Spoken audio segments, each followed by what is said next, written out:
हिंदी अनिवार्य कक्षा 12 का अगला भाग होता है शुरू। वितान। वितान में प्रश्न संख्या आपको 1 बताई है। उसमें सिल्वर वेल्डिंग पाठ के लेखक का नाम क्या है। यहाँ पर पाठ के लेखक का नाम पूछा है सिल्वर वेल्डिंग, मनोहर श्याम जोशी।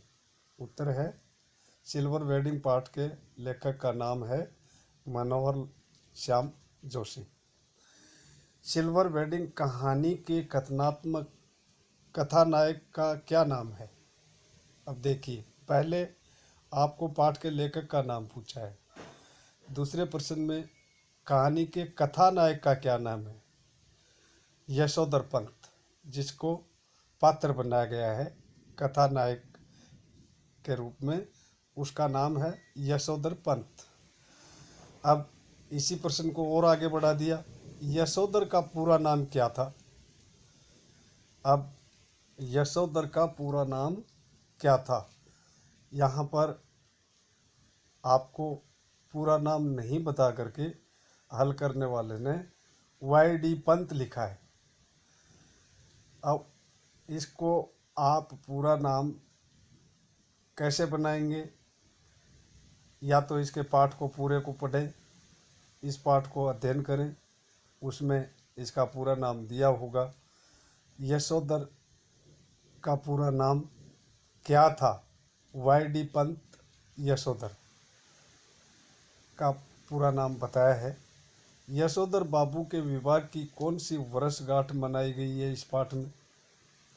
25वीं वर्षगांठ। लेखक ने यशोधर बाबू को किस नदा का कौन सा पुत्र कहा है। किस नदा का पुत्र। मानस पुत्र। यशोधर बाबू मूलतः कहाँ के रहने वाले थे। कुमाऊं के। यशोधर बाबू के कितने बेटे थे। 3। सिल्वर वेडिंग पर भूषण ने अपने पिता को क्या उपहार दिया। ऊनी ड्रेसिंग गाउन का उपहार सिल्वर वेडिंग पर भूषण ने अपने पिता को दिया। सिल्वर जुबली जिसे कहते हैं 25वीं वर्षगांठ जो मनाई जाती है, उसमें किस नदा की कौन सी छवि यशोधर बाबू के मन में बसी हुई थी। प्रश्न लघुतरात्मक है, 2-3 पंक्तियों का। किस नदा की कौन सी छवि यशोधर बाबू के मन में बसी हुई थी। कुर्ते पायजामे के ऊपर ऊनी गाउन पहने, सिर पर गोल विलायती टोपी और पाँव में देसी खड़ाऊ तथा हाथ में एक छड़ी लिए सुबह की सैर करते किस नदा की ये छवि वे कभी नहीं भूल सकेंगे। ये छवि उनके मन में बसी हुई थी।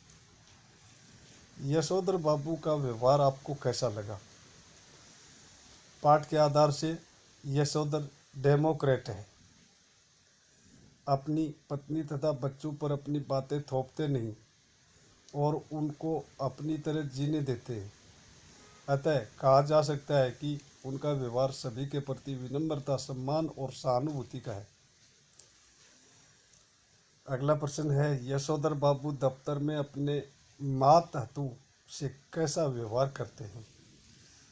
अथवा सिल्वर वेडिंग कहानी के आधार पर सेक्शन ऑफिसर यशोधर पंत और उनके सहयोगी कर्मचारी के परस्पर संबंधों पर टिप्पणी लिखिए। अथवा, इसके अंदर अथवा का मतलब होता है या तो पहले वाला या दूसरा। एक प्रश्न का उत्तर आपको देना होता है। यशोधर बाबू अपने मातहतू से दफ्तर में एक दूरी बनाकर रखते थे। वे स्वयं 5:30 बजे तक दफ्तर में बैठते थे। जाते समय हल्की चुटीली बात करके बाबू से दिन भर की कटुता को हल्का करते थे। अंत में जो कड़वे शब्द बीच में ऑफिस कार्यालय समय में अपने कर्मचारियों को कह देते थे तो उसको जाते जाते लोगों के सामने ऐसी बातें कुछ कहते जिससे वो कटुता हल्की हो जाती थी। सिल्वर वेडिंग कहानी में यशोधर बाबू समय के साथ ढल सकने में असफल रहते हैं। ऐसा क्यों? वे पुरानी परंपराओं के थे। उन्हें आधुनिक पहनाव, पाश्चात्य जीवन शैली तथा रहन सहन से नफरत है, इसलिए वे समय के साथ ढल सकने में असमर्थ रहते हैं। सिल्वर वेडिंग कहानी की मूल संवेदना किसे कहा जा सकता है? सिल्वर वेडिंग कहानी की मूल संवेदना पाश्चात्य संस्कृति के प्रभाव को कहा जा सकता है। पाश्चात्य संस्कृति के प्रभाव को। क्या पीढ़ी के अंतराल को सिल्वर वेडिंग कहानी की मूल संवेदना कहा जा सकता है? कहानीकार ने सिल्वर वेडिंग को आधार बनाकर दो पीढ़ियों के विचार भेद का चित्रण किया है। दोनों का यह मतभेद विभिन्न अवसरों पर प्रकट हुआ है, अतः पीढ़ी अंतराल को कहानी की मूल संवेदना मानना उचित ही है। आप लोगों की देखा देखी सेक्शन की घड़ी भी सुस्त हो गई है। यशोधर पंत जी ने किन से मिली परंपरा के तहत ऐसा कहा था? यशोधर पंत ने किस नद्दा से मिली हुई परंपरा का पालन करते हुए उक्त वाक्य कहा था? अगला प्रश्न, यशोधर पंत जी को असिस्टेंट ग्रेड में आए नए छोकरे चड्डा के लिए समहाउ एम्प्लॉयड किस संदर्भ में लगता था? उसकी चौड़ी मोरी वाली पतलून और ऊंची एड़ी वाले जूते के लिए उन्होंने ऐसा कहा था। वो नीचे से चौड़ी मोहरी वाली पतलून, पैंट जिसे कहते हैं, वो पहनते थे और ऊंची एड़ी वाले जूते पहनते थे, इसलिए उन्होंने ऐसा कहा था। मेनन ने यशोधर बाबू को किस बात की बधाई दी? उनकी सिल्वर वेडिंग की 25वीं वर्षगांठ की। कौन सी बात यशोधर बाबू की पत्नी व बच्चों को अखरती थी? उनका दफ्तर के बाद रोज रोज मंदिर जाना और इतने ज़्यादा व्रत करना, यह बात उनको पत्नी और बच्चों को बहुत अखरती थी। यशोधर बाबू की पत्नी का व्यवहार कैसा था? यशोधर बाबू की पत्नी अपने मूल संस्कारों से किसी भी तरह से आधुनिक नहीं है, तथापि बच्चों की तरफदारी करने की मात्र सुलभ मजबूरी ने उन्हें भी मोड बना दिया। मोड यानी मॉडल, आधुनिक विचारधाराओं में चलने वाली महिला तैयार कर दिया, ऐसी उसकी वो थी। अगला अध्याय है 2, जूझ, डॉक्टर आनंद यादव। ये अध्याय 2 जो है वो आपके अनिवार्य हिंदी कक्षा 12 के जो अगला पुस्तक है विताल, उसमें से लिया गया है।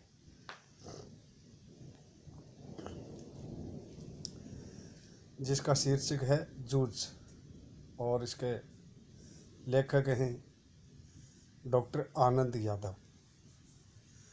प्रश्न संख्या 1, लेखक की कक्षा में मॉनिटर का क्या नाम था? बसंत पाटिल।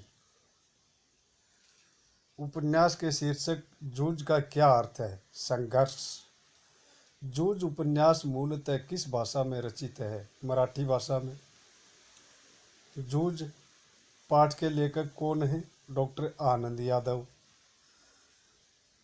सौंदलगेकर किस विषय का अध्यापक था? मराठी भाषा का।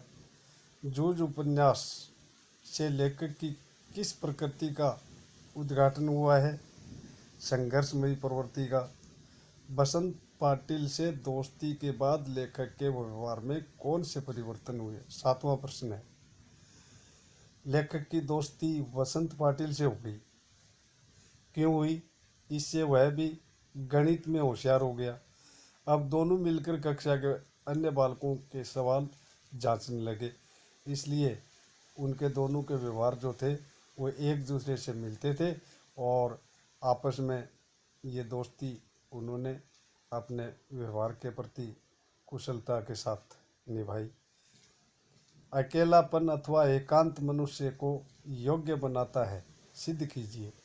कैसे बनाता है अकेलापन और एकांत?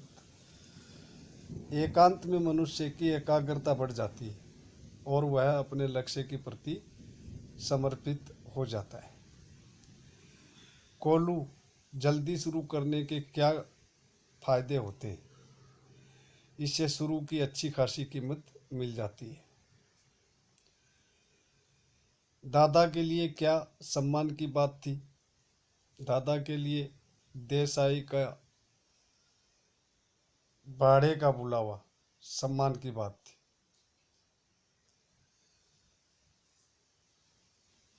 लेखक कौन सी कक्षा में जाकर बैठने लगा और उसके नाम के आगे कौन सी टिप्पणी लिखी हुई थी?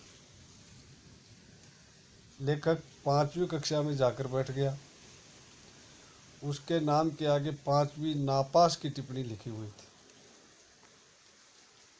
12वां प्रश्न है, लेखक का पाठशाला में विश्वास कैसे बढ़ने लगा? मास्टरों के अपनेपन के व्यवहार तथा बसंत पाटिल की दोस्ती के कारण लेखक का पाठशाला में विश्वास बढ़ने लग गया। मास्टरों ने, अध्यापकों ने उसके साथ अपनेपन का व्यवहार दिखाया और वहाँ पर बसंत पाटिल कोई उसी क्लास में लड़का था नाम का व्यक्ति, उससे उसकी दोस्ती हो गई, जिससे वह पाठशाला जाने में ज़्यादा रुचि दिखाने लगा और पाठशाला में उसका विश्वास बढ़ने लगा। कविताओं के साथ खेलते हुए लेखक को कौन सी 2 बड़ी शक्तियाँ प्राप्त हुई हैं? एक तो अकेलेपन से कोई ऊब नहीं होती। दूसरा है, लेखक ने इन कविताओं को अपनी खुदी की चाल में गाना शुरू कर दिया, खुद ही उसको गाने लग गया। मास्टर जी ने कौन सी कविता लिखी जिससे लेखक अत्यंत प्रेरित हुआ? लेखक के अध्यापक या गुरु जी, मास्टर जी अपने दरवाजे पर छाई हुई मालती की बेल पर एक कविता लिखी जिससे लेखक अत्यंत प्रेरित हुआ।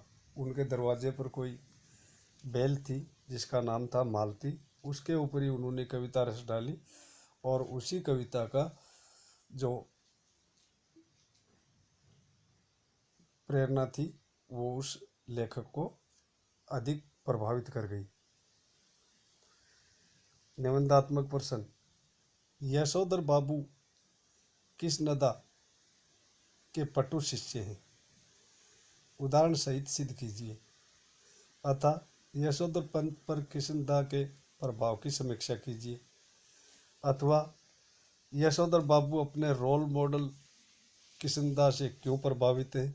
सिल्वर वेडिंग के आधार पर लिखिए। बात तीनों प्रश्नों में एक ही पूछी गई है, इसलिए आपको इसमें कहीं भी निसंकोच रहते हुए आपका जो उत्तर बनता है वो देना है। मैट्रिक पास यानी 10वीं कक्षा पास करने के पश्चात यशोधर बाबू दिल्ली आ गए थे, जहाँ कृष्णदा नामक पहाड़ी ग्रामीण क्षेत्र के निवासी सचिवालय में उच्च अधिकारी थे। कृष्णदा नाम जो था वो किसी पहाड़ी ग्रामीण क्षेत्र के निवासी सचिवालय के अंदर उच्च पोस्ट पर ऊंचे अधिकारी थे। पहाड़ी गांव से आने वाले बेरोजगार युवकों को यहाँ आश्रय देने के साथ साथ वे उन्हें सरकारी नौकरी भी दिलाते थे। अब यशोधर बाबू के साथ भी ऐसा ही हुआ। वे कृष्णदा के मकान पर, क्वार्टर पर कई महीनों तक रहे। अंत में सरकारी नौकरी भी उनको मिल गई। उनके जीवन का पर कृष्णदा के जीवन का बहुत गहरा प्रभाव पड़ा, जिसका पालन उन्होंने कृष्णदा की मृत्यु के बाद भी किया। पहाड़ी संस्कृति का सम्मान करना, दिल्ली में रहने वाले पहाड़ी बंधुओं को विविध त्योहारों पर इकट्ठा करना, गरीब रिश्तेदारों से प्रेम करना और उनकी सहायता करना आदि बातों का पालन ठीक कृष्णदा की ही तरह यशोधर बाबू भी करते थे। अतः लोग उन्हें कृष्णदा का मानस पुत्र भी कहते थे। वास्तव में वे उनके पटु शिष्य ही थे। सिल्वर वेडिंग 25वीं वर्षगांठ की मूल संवेदना पर अपना स्पष्ट मत बताइए, स्पष्ट मत दीजिए, अथवा सिल्वर वेडिंग के माध्यम से लेखक क्या संदेश देने का प्रयास करता है, अथवा सिल्वर वेडिंग वर्तमान युग में बदलते जीवन मूल्यों की कहानी है। सोदाहरण यानी उदाहरण देकर स्पष्ट करना है। कहानीकार मनोहर शर्मा जोशी ने अपनी प्रसिद्ध कहानी सिल्वर वेडिंग के माध्यम से कोई स्पष्ट संदेश नहीं दिया, फिर भी कहानी के कथन में छिपा हुआ संदेश जरा सा ध्यान देने से स्पष्ट हो जाता है। यशोधर बाबू दिल्ली सचिवालय के एक दफ्तर में सेक्शन ऑफिसर हैं, अधिकारी हैं। वे पुरानी पीढ़ी के प्रतिनिधि हैं और अपने द्वारा बनाए गए घेरे में अपने आप को बंद रखना चाहते हैं, एकांत रूप से। उनके लिए संसार में कोई प्रगति नहीं हो रही है। जो कुछ हो रहा है वह प्राचीन संस्कृति व मूल्यों को नष्ट करने के लिए हो रहा है। कहानी का दूसरा पहलू उनके 3 पुत्र और 1 पुत्री प्रस्तुत करते हैं। वास्तव में वे उच्च शिक्षा प्राप्त हैं, यानी उच्चतर शिक्षा उन्होंने ग्रहण की है। बड़ा पुत्र एक प्राइवेट कंपनी में अच्छे वेतन पर काम कर रहा है, लगा हुआ है। वे आधुनिक जीवन जीते हैं। वे अपने पिता, रिश्तेदारों, धार्मिक अनुष्ठानों, प्राचीन रीति रिवाजों आदि का तिरस्कार करते हैं। इस प्रकार लेखक के पाश्चात्य संस्कृति के प्रभाव से ग्रसित युवा पीढ़ी और पुरानी पीढ़ी रूढ़ियों से प्रभावित पुरानी पीढ़ी के संघर्ष का चित्रण कर दोनों में समन्वय करने का संदेश दिया गया है। अगला प्रश्न है, सिद्ध कीजिए कि यशोधरा बाबू कृष्णदा के मानस पुत्र थे, अथवा यशोधर बाबू की चारित्रिक विशेषताओं पर प्रकाश डालिए, अथवा सिल्वर वेडिंग कहानी के आधार पर यशोधर बाबू के स्वभाव की किन्हीं 3 विशेषताओं पर प्रकाश डालिए। तीनों प्रश्नों में एक ही बात है। सिल्वर वेडिंग कहानी के आधार पर यशोधर बाबू में निम्न चारित्रिक विशेषताएं दिखाई देती हैं। अनाथ बचपन। यशोधर बाबू के माता पिता बचपन में गुजर गए थे, यानी खत्म हो गए थे। उनका आशीर्वाद बचपन में ही उनसे छिन गया था। अपनी बुआ के पास, यानी पिताजी की बहन के पास रहकर उन्होंने मैट्रिक कक्षा 10वीं पास की और दिल्ली आकर कृष्णदा की शरण में आ गए। उनकी सेवा करते हुए ही उन्होंने दफ्तर में नौकरी प्राप्त की और उन्नति करते करते ऑफिस के बड़े बाबू बन गए। कृष्णदा का प्रभाव किस प्रकार से उनके ऊपर गिरा। लंबे समय तक कृष्णदा के साथ रहने के कारण उनके जीवन पर कृष्णदा के आदर्शों और सिद्धांतों का प्रभाव पड़ना स्वाभाविक ही था। सिल्वर वेडिंग कहानी में मनोहर श्याम जोशी ने अनेक घटनाओं का सर्जन करके उन्हें कृष्णदा का मानस पुत्र सिद्ध किया है। जैसे अपने ऑफिस के जूनियर के साथ शक्ति का बर्ताव करना और अंत में चलते समय हंसी मजाक का वातावरण बनाकर दिन भर की गंभीरता को हल्का कर देना, ये उसके कृष्णदा के जीवन से प्रभावित होकर ही उन्होंने ऐसा सीखा था। दिनचर्या, प्रातः भ्रमण को जाना, उनके प्रतिदिन के जो काम थे उससे संबंधित बातें, घूमने जाना, सुबह बिड़ला मंदिर दर्शन करने जाना, प्रवचन सुनना, गीता प्रेस गोरखपुर की पुस्तकें पढ़ना आदि वे कार्य जो इन्होंने कृष्णदा से विरासत में लिए थे। सरल जीवन और त्याग की भावना इनके अंदर थी। इन्होंने कभी मकान बनाने की नहीं सोची, क्योंकि कृष्णदा का कहा करते थे कि मूर्ख मकान बनाते और सयाने उनमें रहते। कृष्णदा की तरह वे भी घर गृहस्थी को बवाल ही समझते थे तथा अपना जीवन समाज सेवा में लगा देना चाहते थे। परंपरा के संरक्षण। कृष्णदा के गांव चले जाने के बाद यशोधर बाबू ने उनकी बहुत सी परंपराओं को जीवित रखा,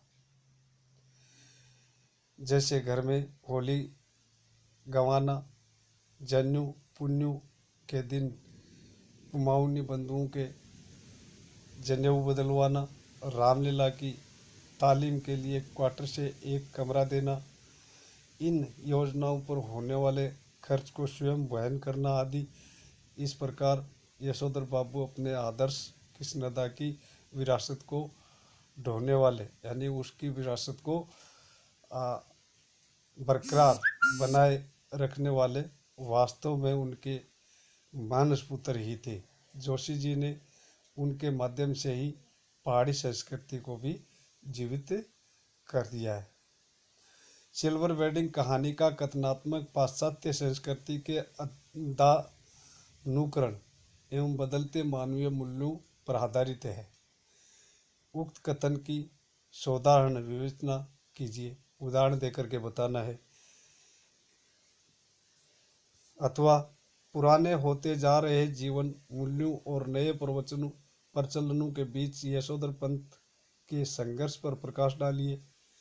अथवा यशोधर पंथ की पीढ़ी की विशेषताएं यह है कि वे पुराने को अच्छा समझते हैं और वर्तमान से तालमेल नहीं बिठा पाते। कथन की समीक्षा कीजिए। सिल्वर वेडिंग मनोहर श्याम जोशी की विचारोत्तेजक कहानी है।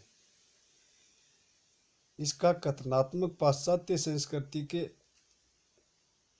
अंधानुकरण एवं बदलते मानवीय जीवन मूल्यों पर आधारित है। इसके प्रधान पात्र हैं यशोधर बाबू। मुख्य पात्र यशोधर पाश्चात्य संस्कृति के प्रभाव और आकर्षण से पूरी तरह मुक्त नहीं है। वे उसके समर्थक तो नहीं है, किंतु स्पष्ट विरोधी भी नहीं है। इस संबंध में वे एक द्वंद्व से घिरे हुए। कहानी के अन्य पात्र उनकी पत्नी, पुत्र पुत्री आदि पाश्चात्य विचारों तथा प्रथाओं के समर्थक हैं।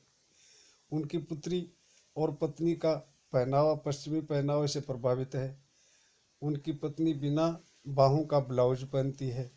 होठों पर क्या लगाती है? लिपस्टिक, जो महिला का श्रृंगार होता है।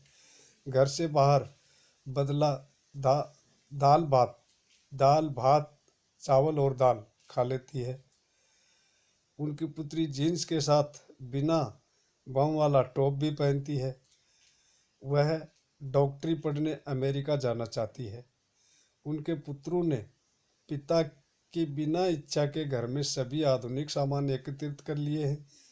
यशोधर भी इनको सामाजिक सम्मान पाने में सहायक मानते हैं। यशोधर के विवाह की 25वीं वर्षगांठ पर, जिसे सिल्वर वेडिंग का आयोजन जो दिया गया था, दफ्तर में सहायकों तथा घर पर परिवार के लोगों द्वारा किया जाता है। यशोधर दफ्तर में हुए आयोजन हेतु 30 रुपये तो देते हैं, परंतु इसमें शामिल नहीं होते। अब 25वीं वर्षगांठ मनाई जाती है, इतना बड़ा कार्यक्रम होता है, उसके अंदर केवल 30 रुपये देना कितनी बड़ी बात होगी। इस प्रकार घर पर आयोजित पार्टी में यशोधर ने पत्नी के साथ केक तो काटा, परंतु अंडा होने के कारण उसे खाया नहीं। उन्होंने अधूरे मन से पार्टी में मजा लिया और भूषण द्वारा लाए गए गाउन को उन्होंने पहना।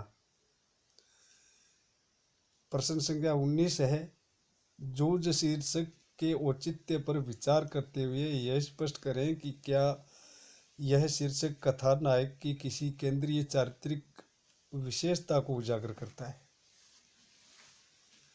जूझ का कथानायक आनंदा एक संघर्षशील व्यक्तित्व का धनी है। जूझ शीर्षक का जो कथानायक माना है वो है आनंदा। उसका पिता उसकी पढ़ाई छुड़ा देता है।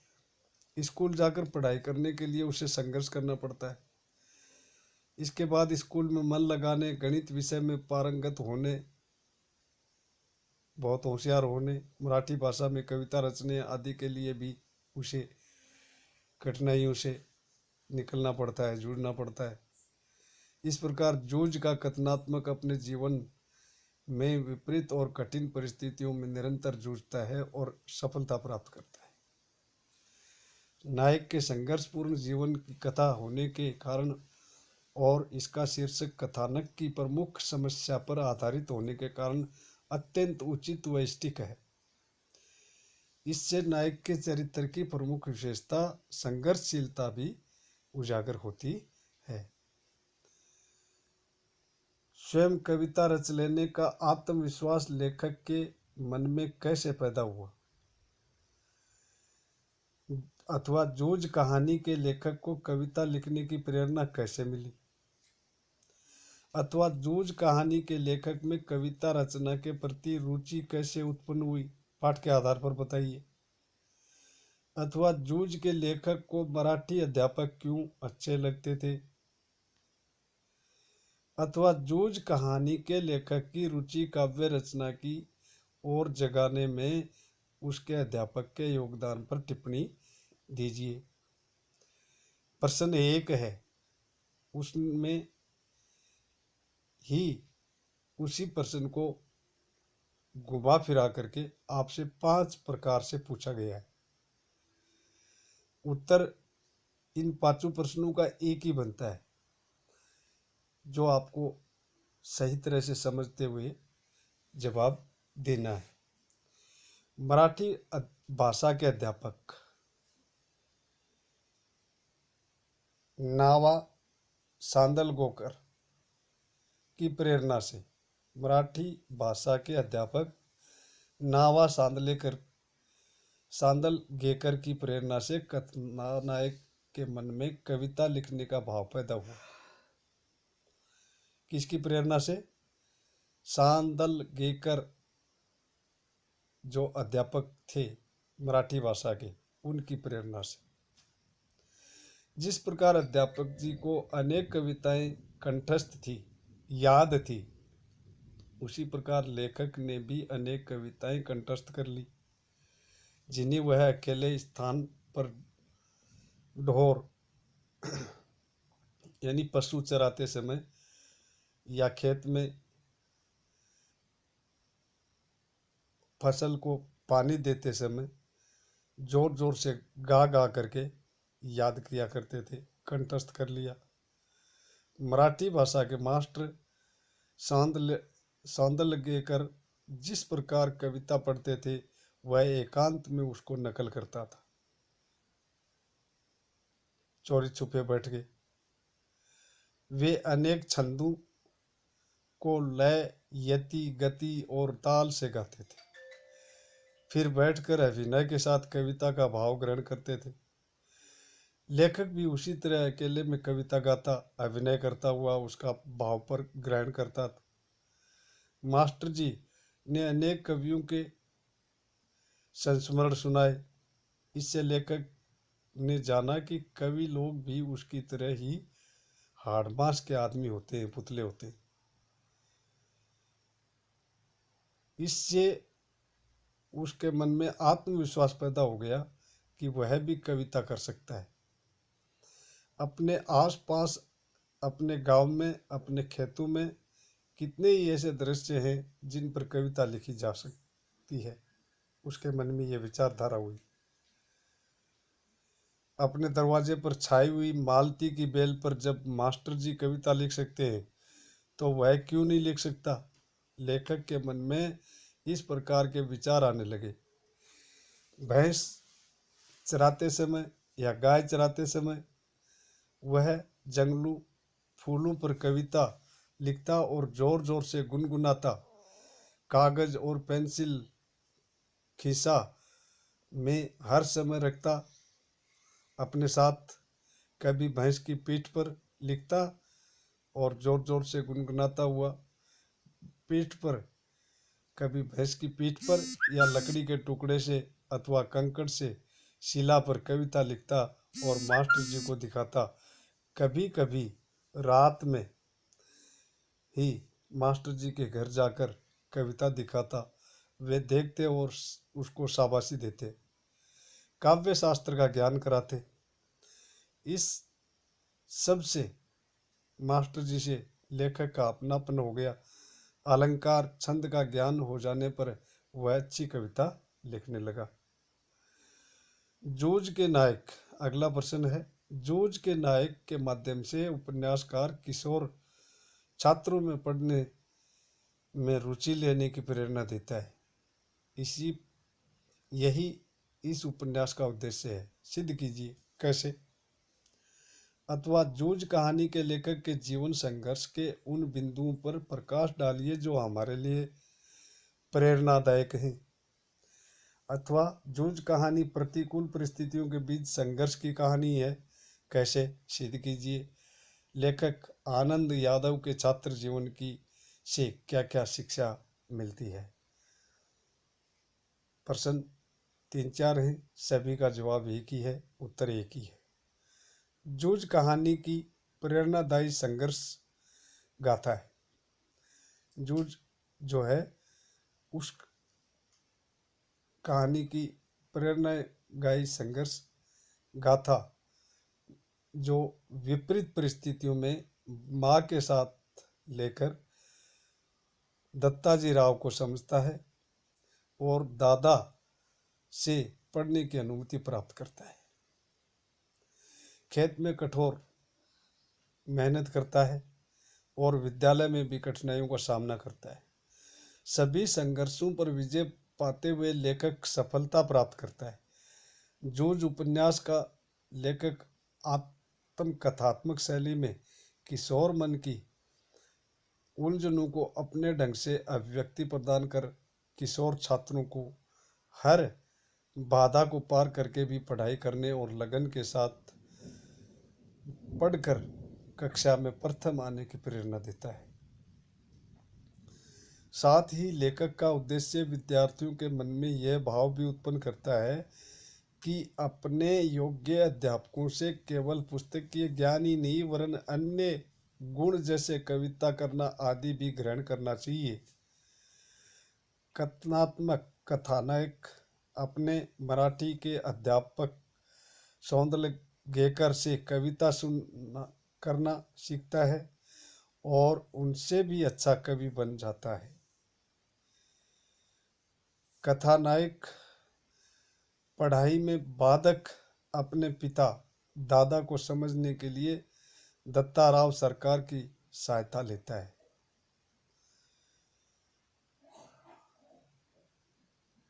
यह उसकी चतुराई है, चालाकी है कि वह दादा को समझाने के लिए दत्ताराव को और दत्ताराव को समझाने के लिए अपनी माता को तैयार करता है। इस युक्ति से वह अपना लक्ष्य प्राप्त कर लेता है। अतः हर किशोर, हर बच्चे को अपने छोटे होने की हीन ग्रंथि को त्याग कर अपने अंदर आत्मविश्वास पैदा करना चाहिए। इस प्रकार कथानायक अपनी लगन, परिश्रम और बुद्धिमत्ता से कक्षा में योग्य एवं बुद्धिमान छात्र बसंत पाटिल की बराबरी कर लेता है और उससे भी आगे कवि सौंदल गेकर से कविता करना सीखकर अपनी योग्यता का परिचय देता है। इस प्रकार इस उपन्यास की रचना का उद्देश्य किशोरों को व्यक्तिगत समस्याओं को स्वयं संघर्ष करके सुलझाने की प्रेरणा देने के साथ साथ ही उन्हें योग्य विद्यार्थी बनाना भी है।